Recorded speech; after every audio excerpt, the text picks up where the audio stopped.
welcome.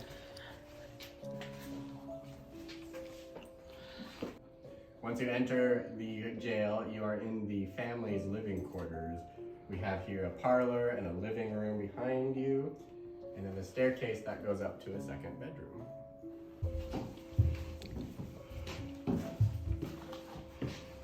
So outside, that tower that you saw, the hanging tower, this is the inside of it.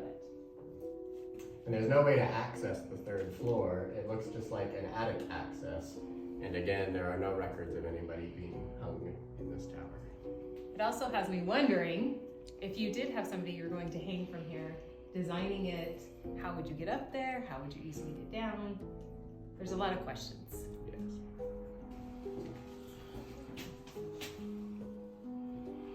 So the last time I was at the jail, we spent most of the time in the actual jail. There was a lot of activity and a lot of stories there. But during this trip, this room has been incredibly active. You may have seen the doll from other haunted paranormal TV shows. We don't find it all that creepy, nor do we find it possessed or spiritual in any way. But we do think that there are children here who would enjoy playing with the various toys. Even though there's a lot of activity and you expect to have a lot of paranormal interactions over on the jail side, it's interesting to think about how those who lived here and this was their home life and how they felt what was coming through the walls, what inhumane things were happening over there. And a lot of them have conveyed their stories on this side in a little bit of a softer setting. So we do really like this room for tuning in and having those conversations so that we can understand what it was like to actually live here and be here. And a lot of those stories that are definitely hidden and not brought to the public attention, or would they be?